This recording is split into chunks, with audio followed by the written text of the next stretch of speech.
नमस्कार, स्वागत है आपका एमपी न्यूज में। मैं हूं आपके साथ दिव्या विजयवर्गीय।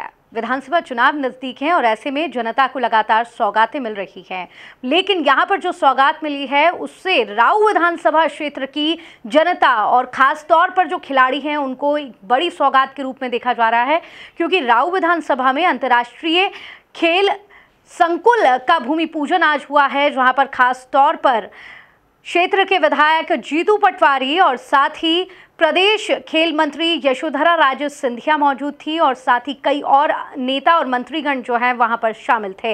ऐसे में किस तरीके से ये आयोजन पूरा हुआ है, क्योंकि दोनों ही गुट के वहां पर नेता और मंत्री थे, किस तरीके से ये कार्यक्रम और ये भूमि पूजन पूरा तरीके से जो है जनता के बीच में पूरा आयोजन हुआ है, पूरी जानकारी लेंगे। एमपी न्यूज़ के संवाददाता युवराज हमारे साथ जुड़ चुके हैं। युवराज, आपने पूरी ग्राउंड रिपोर्ट इस भूमि पूजन की देखी है, किस तरीके से आयोजन था और क्या कुछ आपको वहां पर देखने को मिला है? जी हाँ दिव्या, मैं आपको बताना चाहता हूँ कि राऊ विधानसभा क्षेत्र को एक बहुत बड़ी सौगात मिली है अंतर्राष्ट्रीय खेल संकुल के रूप में। ये जो सौगात मिली है तकरीबन पिछले 5 से 6 सालों से इसकी फाइल चल रही थी और वहीं आज इसको लेकर भूमि पूजन किया गया है। इस मौके पर प्रदेश की खेल मंत्री यशोधरा राजे सिंधिया भी मौजूद थी। वहीं मैं आपको जानकारी देना चाहता हूँ कि मध्य प्रदेश में इस प्रकार का कोई भी अंतर्राष्ट्रीय खेल स्तर का मैदान नहीं है, जिसके चलते जो खिलाड़ी रहते थे उनको दिल्ली और मुंबई जैसे महानगर जाना पड़ता था इंटरनेशनल ट्रेनिंग लेने के लिए।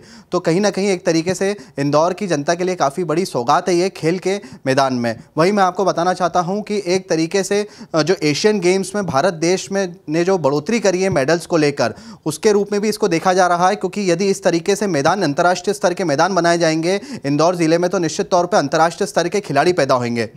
वही मैं आपको बताना चाहता हूं कि आज राऊ विधानसभा क्षेत्र में इस अंतर्राष्ट्रीय खेल संकुल का भूमि पूजन किया गया था, जिसमें कि खेल मंत्री यशोधरा राजे सिंधिया मौजूद थी।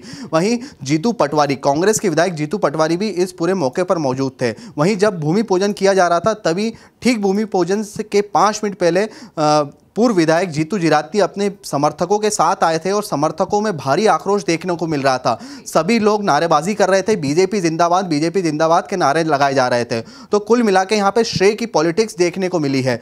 जी हाँ, क्योंकि ठीक 5 साल पहले सीएम शिवराज सिंह चौहान राऊ में घोषणा करके गए थे कि यहाँ पे अंतर्राष्ट्रीय संकुल मैदान खोला जाएगा, तब उस वक्त जीतू जिराती विधायक थे। परंतु उसके बाद जीतू जिराती विधानसभा चुनाव हार गए थे और जीतू पटवारी विधायक बन गए थे।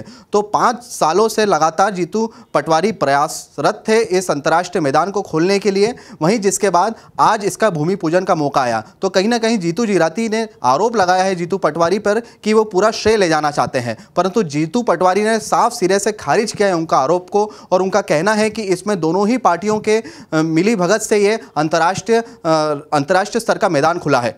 चलिए, बिल्कुल बिल्कुल। तो यहाँ पर श्रेय की राजनीति इसको कही जा रही है, तो वहीं जीतू पटवारी विधानसभा चुनाव के मद्देनजर जहां जनता को साधने में कोई कोर कसर नहीं छोड़ रहे हैं, तो वहीं फूक फूक कर कदम भी रख रहे हैं और ऐसे में सामंजस्य बैठाने में बिल्कुल माहिर हैं जीतू पटवारी। तो जब आपने युवराज इस पूरे दृश्य को करीब से देखा तो क्या कोई वहाँ पर, चूंकि वहाँ पर जो है एक तरीके से हल्ला गुल की भी स्थिति निर्मित थी, आपने जिस तरीके से बताया, तो ऐसे में क्या कुछ स्टेप वहाँ पर जो पार्टी के मुख्य हैं उन लोगों ने उठाते हुए इस पूरे माहौल को शांत कराने की कोशिश की? क्योंकि वहाँ पर भूमि पूजन एक था, पर दोनों ही दल के पार्टीगण, नेतागण वहाँ पर शामिल थे और जनता भी वहीं पर थी। तो किस तरीके की समझदारी का वहाँ पर उदाहरण पेश किया गया?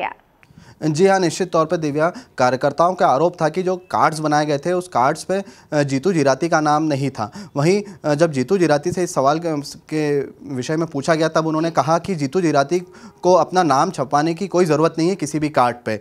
वहीं मैं आपको बताना चाहता हूँ कि पुलिस की मुस्तैदी के चलते एक बड़ा विवाद होते होते बच गया। वहीं दोनों नेताओं ने, जीतू पटवारी ने भी अपनी कार्यकर्ताओं को समझाया, वहीं जीतू जिराती ने भी अपने कार्यकर्ताओं को समझाया, नहीं तो एक बड़ी विवाद की स्थिति पैदा हो रही थी, क्योंकि कुल मिला के सैकड़ों कार्यकर्ता एक दूसरे के सामने आ गए थे। तो कहीं ना कहीं एक तरीके से श्रेय की पॉलिटिक्स शुरू हुई है ये, क्योंकि आने वाले कुछ ही माह में विधानसभा चुनाव है। ऐसे में देखा जा रहा है कि राऊ विधानसभा क्षेत्र से जीतू पटवारी का पलड़ा काफ़ी भारी दिख रहा है। ऐसे में जीतू जिराती भी उसी विधानसभा से दावेदारी कर रहे हैं, तो कहीं ना कहीं विधानसभा चुनाव के चलते भी यहाँ का सियासी पारा काफ़ी गर्म रहता है।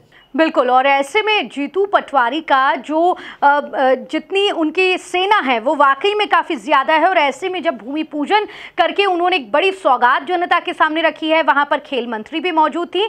ऐसे में बीजेपी और कांग्रेस दोनों ही नेताओं के सामने अगर जनता के बीच में कोई विवाद होता तो ये कहीं ना कहीं दोनों के लिए माइनस मार्किंग साबित हो सकती थी। पर समझदारी का यहाँ पर जो है उदाहरण देते हुए, समझदारी का प्रमाण देते हुए दोनों ही नेता, दोनों ही जो है गुट ने यहाँ पर कोई भी विवाद की स्थिति निर्मित होने से बचा ली।